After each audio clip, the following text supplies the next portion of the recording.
Graça e paz, meus irmãos. Grande alegria estar com a igreja do Senhor Jesus Cristo, adorando ao Deus Trino, ao Pai, ao Filho, ao Espírito Santo, num domingo, que é o dia do Senhor.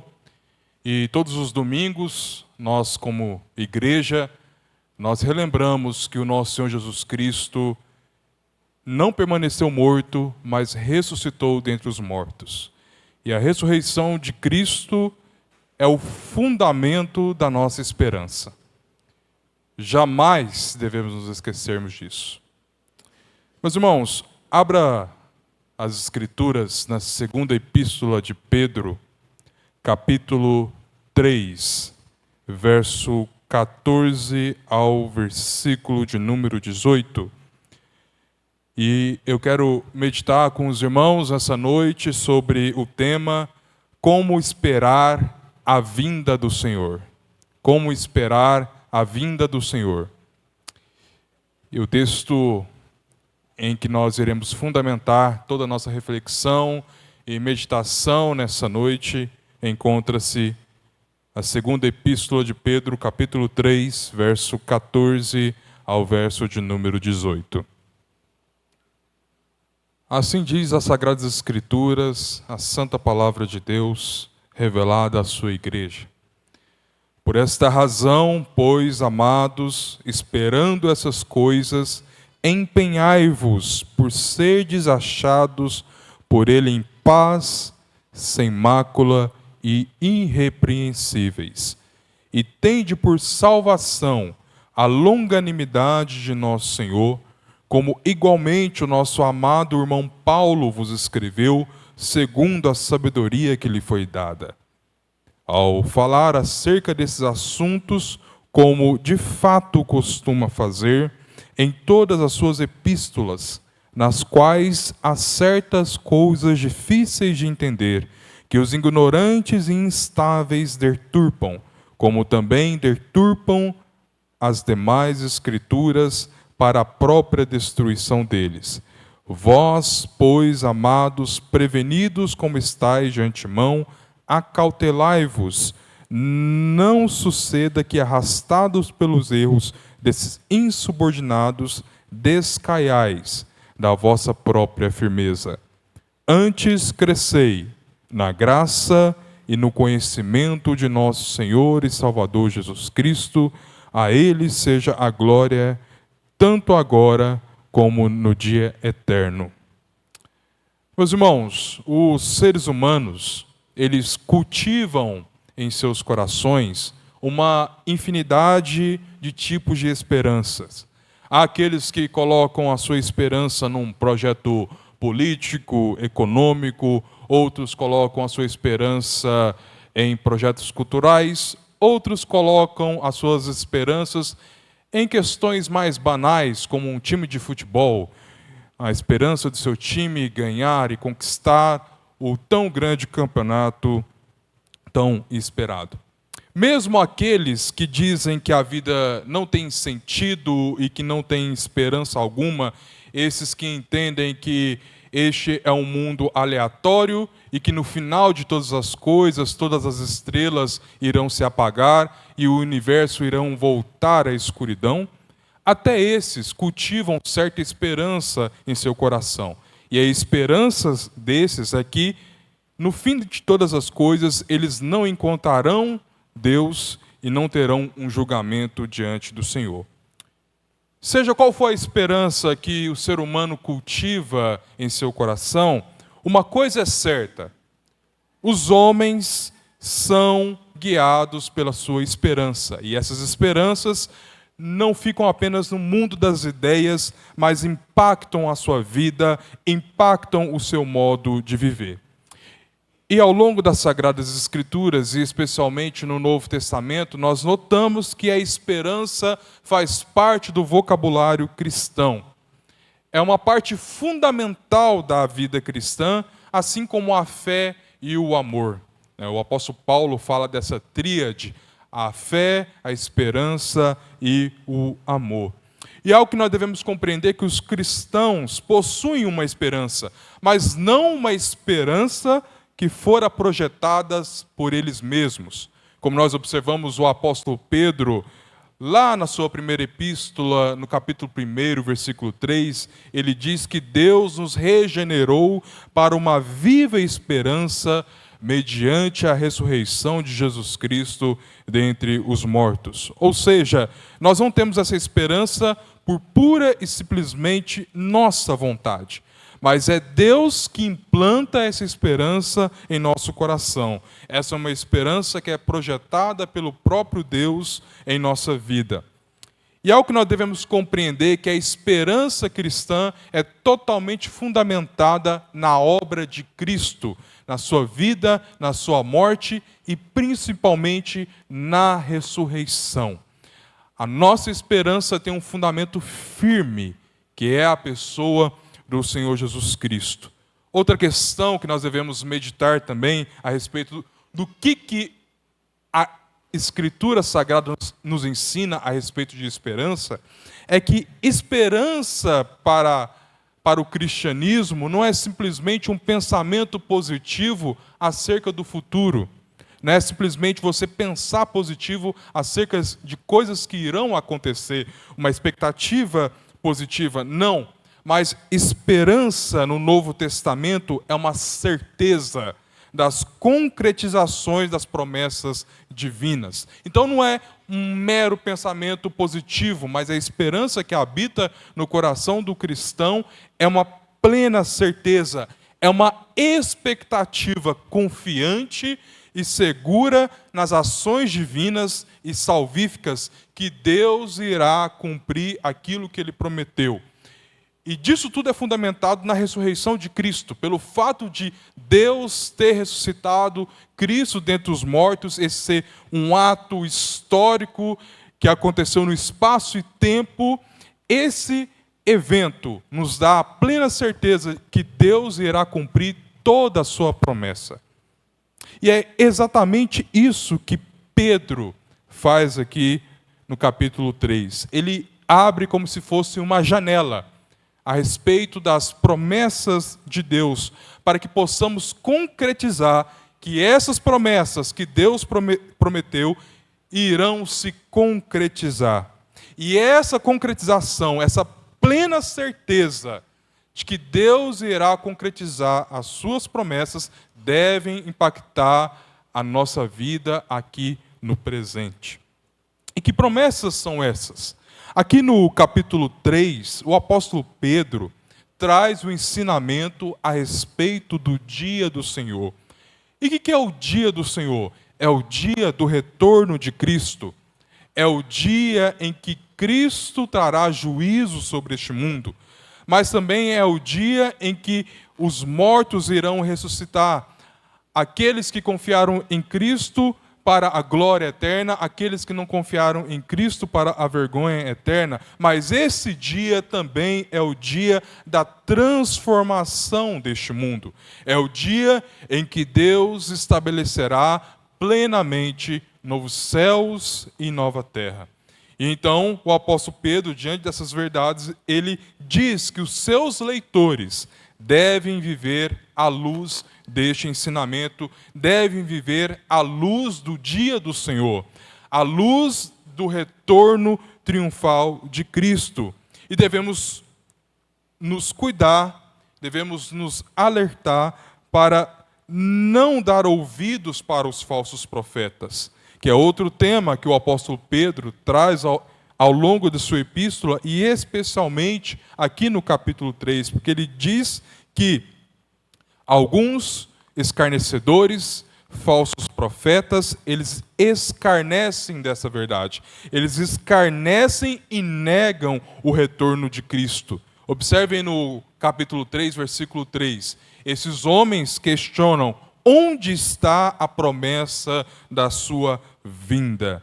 Então o apóstolo Pedro que nos diz que nos últimos dias os homens irão escarnecer dessa verdade. Onde está a promessa de sua vinda? Onde está o retorno de Cristo? Onde está o pleno estabelecimento do novo céus e da nova terra? E quando o apóstolo Pedro fala a respeito de últimos dias, ele se refere entre o período da ascensão de Cristo até a segunda vinda de Cristo. Isso são os últimos dias, entre a primeira e a segunda vinda de Cristo. Então, nós já vivemos os últimos dias. Quando Pedro escreve essa epístola, ele tem somente que ele já está vivendo os últimos dias. Mas o apóstolo Pedro diz algo interessante: não importa o que esses homens dizem, o que eles ensinam, isso não irá anular a verdade de Deus. Isso não irá anular a promessa da segunda vinda de Cristo. Isso não irá anular o fato de que Deus já estabeleceu um dia em que Ele trará juízo sobre este mundo. Isso não irá anular que Deus irá julgar vivos e os mortos. E ele relembra, então, para fundamentar a sua argumentação, exatamente o evento do dilúvio.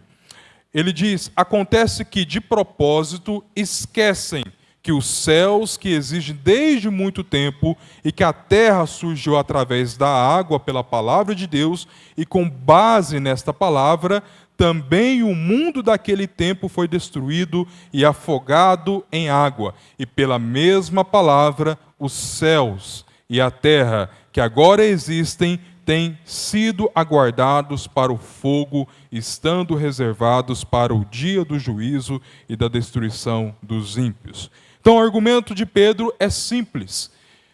O mesmo Deus que criou este mundo pela palavra, esse mesmo Deus disse que iria destruir o mundo na época de Noé, através de água. Ele cumpriu essa palavra, ele trouxe o dilúvio sobre aquele mundo iníquo naquela época. Esse mesmo Deus promete que estabeleceu um dia em que ele trará juízo sobre este mundo e que ele irá destruir com fogo. Ou seja, o apóstolo Pedro diz: a palavra de Deus irá se concretizar, porque aquele que promete, ele tem o poder necessário para cumprir. Assim como ele fez no passado no dilúvio, assim ele irá fazer no futuro, também trazendo juízo sobre este mundo. E esse dia será um dia de glória, um dia de alegria para alguns, mas será um dia terrível para aqueles que estão fora de Cristo. Será um dia de terror para aqueles que não se abrigaram na pessoa do Senhor Jesus Cristo. Mas o que o apóstolo Pedro traz aqui, que para aqueles que estão em Cristo, será um dia glorioso. Será um dia de cumprimento de promessas. Como ele diz aí no versículo 13, será o dia de novos céus e de nova terra. Tendo isso em perspectiva, tendo o dia do Senhor na sua consciência, tendo o retorno de Cristo, como aguardamos o retorno do Senhor? Como aguardamos a vinda de Cristo? Como aguardamos esse dia? E o apóstolo Pedro diz aqui, em primeiro lugar, no versículo 14, vivendo uma vida que é agradável a Deus. Olha o versículo 14.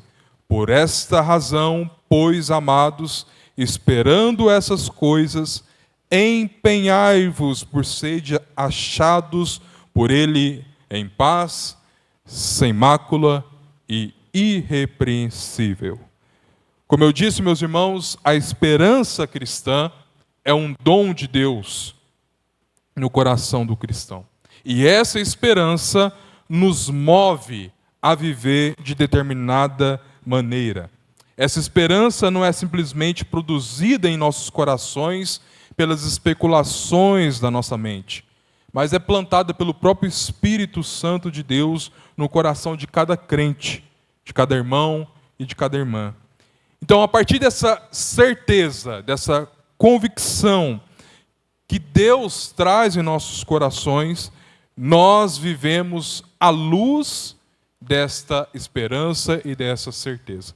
Então, esses eventos futuros, eles não são apenas eventos futuros, mas é como se o futuro invadisse o nosso presente. Essa plena certeza, essa plena convicção do cumprimento das promessas de Deus possuem um impacto diretamente na maneira como nós vivemos no hoje e no agora. Assim como a ressurreição de Cristo que aconteceu no passado influencia e impacta a nossa vida no presente. Essa é a fé cristã em Deus trabalhando no passado, no presente e no futuro e trabalhando em nossos corações. Então, essas expectativas, essa promessa do dia do Senhor, essa esperança do retorno triunfal de Cristo, que para aqueles que estão em Cristo será um dia glorioso, impacta o nosso dia a dia, impacta a maneira como nós vivemos, impacta os nossos estudos, o nosso trabalho, a maneira como nós enxergamos família, enfim, absolutamente tudo. Quando Pedro diz, por essas pois, amados, esperando essas coisas. Então ele se refere diretamente a essa expectativa do retorno de Cristo, dessa esperança do novo céu e da nova terra, nos quais habitam justiça. E aqui, quando o apóstolo Pedro diz esperando, é uma espera convicta, é um fervor, uma ardente expectativa. Então não é qualquer tipo de espera, é uma ardente expectativa que toma conta do nosso coração. Assim sendo, meus irmãos, a esperança cristã não deixa o cristão na inércia. Essa esperança nos tira da inércia e nos lança à ação. Possui implicações em nossa vida.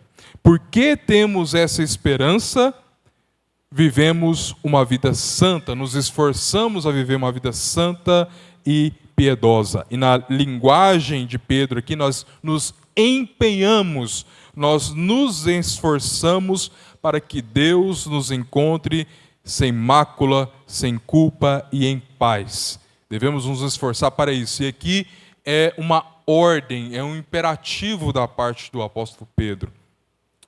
Meus irmãos, a fé reformada entende que a salvação é única e exclusivamente pela graça de Deus. Não é por aquilo que nós fazemos, não é pelas nossas obras. Nós não ajudamos a Deus na salvação. A salvação é uma obra inteiramente da graça de Deus. Mas a fé reformada também ensina que, em resposta à salvação, a pessoa alcançada por Cristo passa a viver uma vida de obediência a Deus em gratidão por aquilo que Deus fez na sua vida. Nós vivemos uma vida de santidade não para alcançar a salvação, mas porque Deus já nos salvou. E pelo fato de Deus ter nos alcançado, nós então expressamos em uma vida de obediência a gratidão por essa salvação que Deus operou em nossas vidas. Quem diz isso? O apóstolo Paulo, lá em Romanos 12, versículo 1, quando ele diz: portanto, irmãos, pelas misericórdias de Deus, peço que ofereçam o seu corpo como um sacrifício vivo, santo e agradável a Deus. O que Paulo tem aqui em mente? Ele diz: considerem a misericórdia de Deus sobre a sua vida. Considerem daquilo que Deus lhe salvou. E a partir do momento em que você considera as misericórdias de Deus em sua vida, você vive uma vida que agrada a Deus. A gratidão faz parte da estrutura da fé cristã. Sem gratidão e sem amor, não há fé verdadeira. O combustível da santidade e da fé cristã é a gratidão a Deus e esse amor que nós prestamos a Deus por causa do amor que Ele derramou em nossas vidas. E para além disso, então, nós vivemos tendo em vista esta promessa de habitar para todos sempre com esse Deus que nós amamos, que nós desejamos e que nós temos prazer para todos sempre. E nós ansiamos pelo grande dia em que nosso relacionamento com Ele será um relacionamento perfeito, que a nossa gratidão a Ele será uma gratidão perfeita.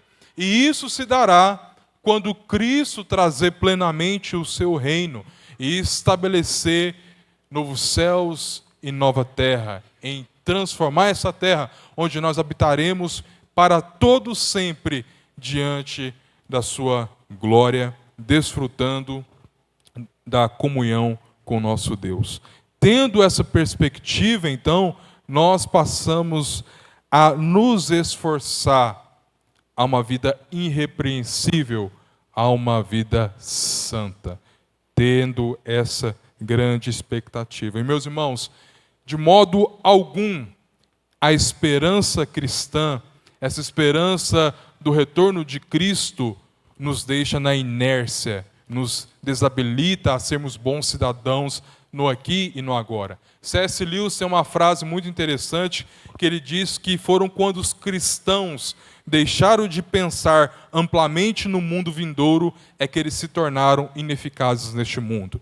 Você quer ser eficaz neste momento presente? Cultive a esperança do novo céu e da nova terra em seu coração. Tendo a expectativa de novo céu e de nova terra, é que nós podemos viver este mundo e a realidade presente com coragem. Perdendo isso de perspectiva, o desespero toma conta do nosso coração e somos tomados de assalto pelo medo e pela desesperança que o presente século apresenta para o homem moderno.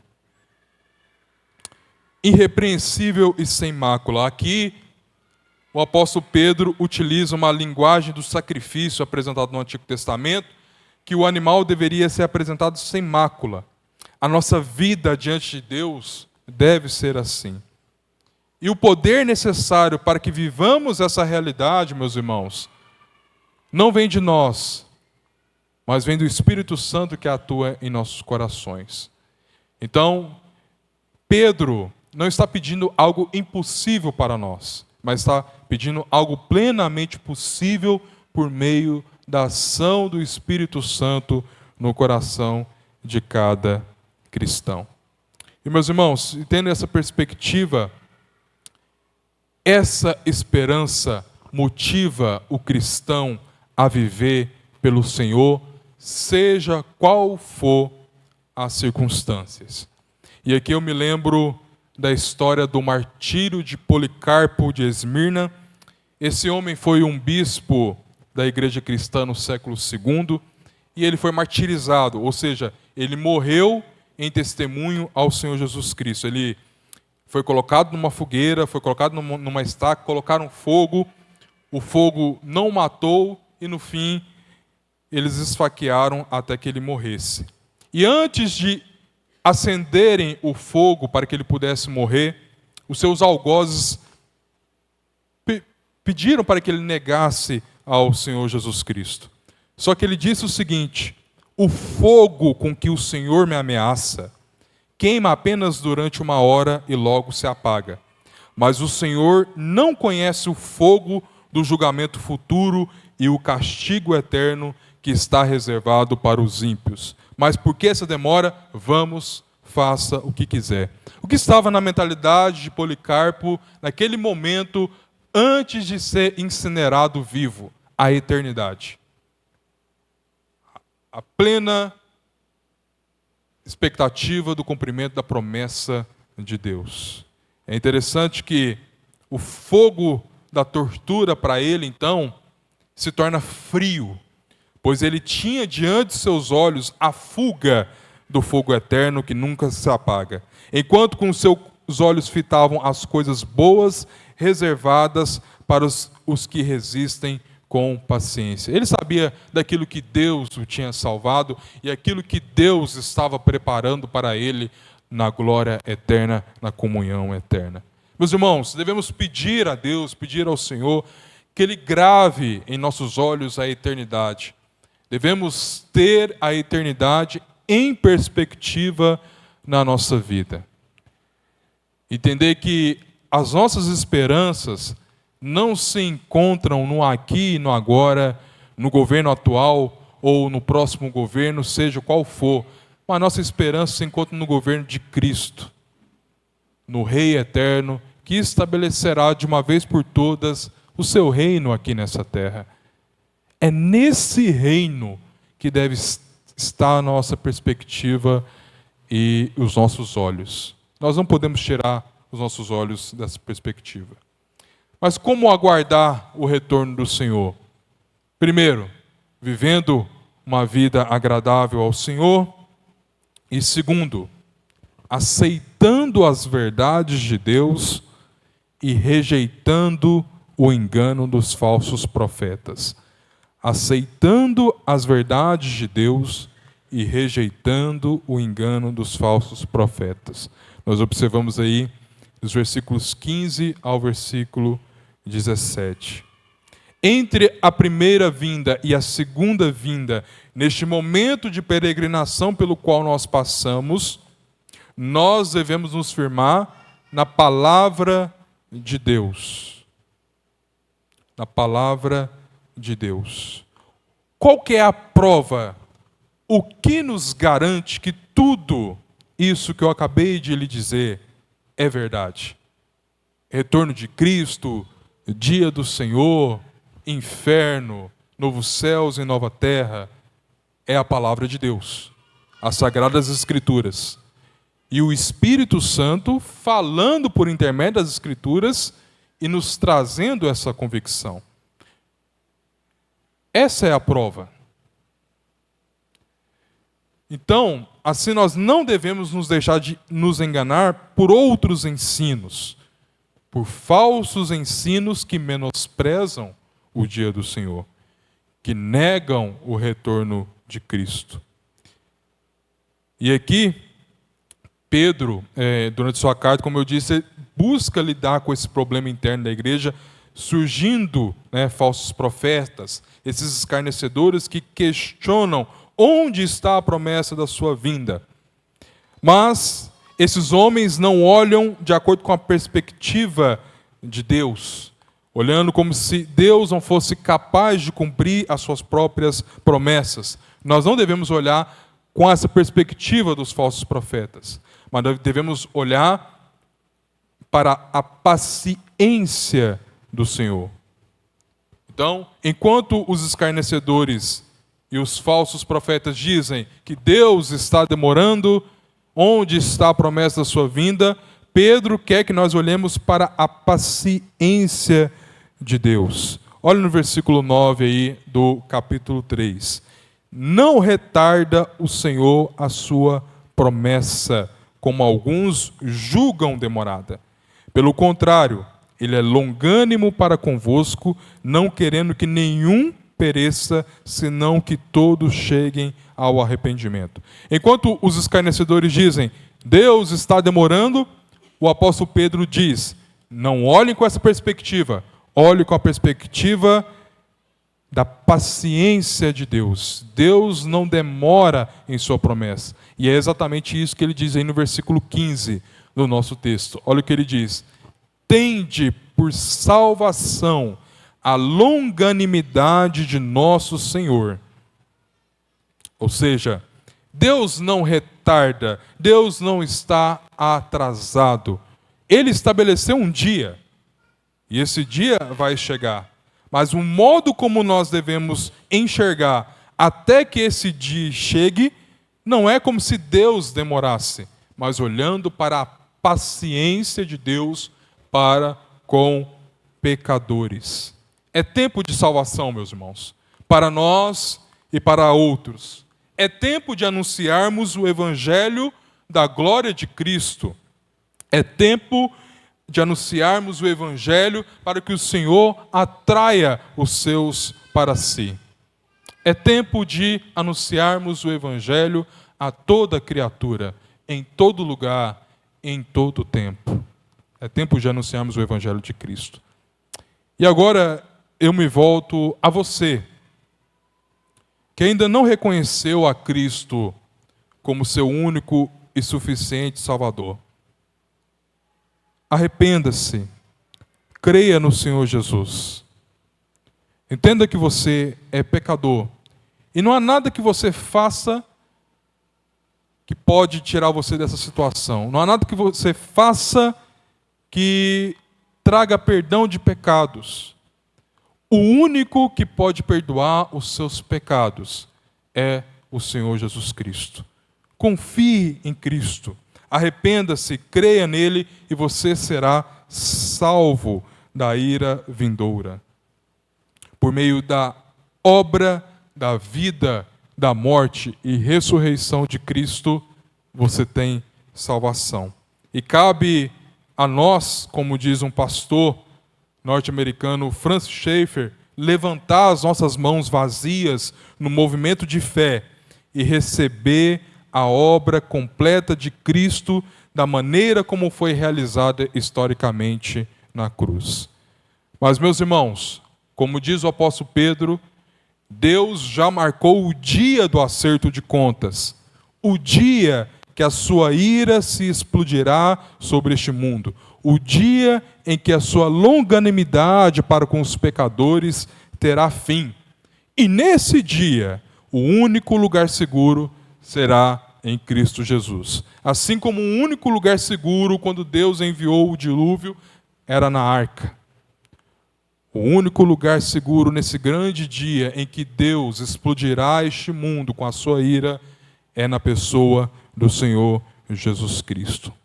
E aqui eu queria citar um trecho do sermão do Jonathan Edwards, que foi um pregador, pastor do século XVIII, nos Estados Unidos, no período colonial, em que ele intitula esse livro como Pecadores nas Mãos de um Deus Irado, em que ele descreve o sofrimento eterno daqueles que estarão fora de Cristo por toda a eternidade. Então, abre aspas, ele diz assim: já seria terrível sofrer o furor e a cólera do Deus Todo-Poderoso por um momento, mas vocês terão de sofrê-la por toda a eternidade. Essa intensa e horrenda miséria não terá fim. Ao olhar para o futuro, vocês verão à frente uma interminável eternidade de duração infinita que irá devorar os seus pensamentos e assombrar suas almas. E vocês irão se desesperar, com certeza, por não conseguirem nenhum livramento, alívio ou descanso para tanta dor. Saberão também que terão de sofrer até a última gota, por longos séculos, por milhões e milhões de anos, lutando e pelejando contra essa vingança inclemente e toda poderosa. Então, depois de passar tudo isso, quando tantos séculos os tiverem consumidos, saberão que tudo não passa apenas de uma gota de água quando comparada ao que ainda resta. Portanto, o seu castigo será com certeza infinito. Só há um lugar seguro para fugir da ira vindoura e da condenação eterna. Em Cristo Jesus. Veja, a água do mar, ela é finita, mas as lágrimas dos condenados é infinita. Perspectiva de eternidade. Tendo a eternidade em perspectiva, nós colocamos as coisas no seu lugar correto e certo.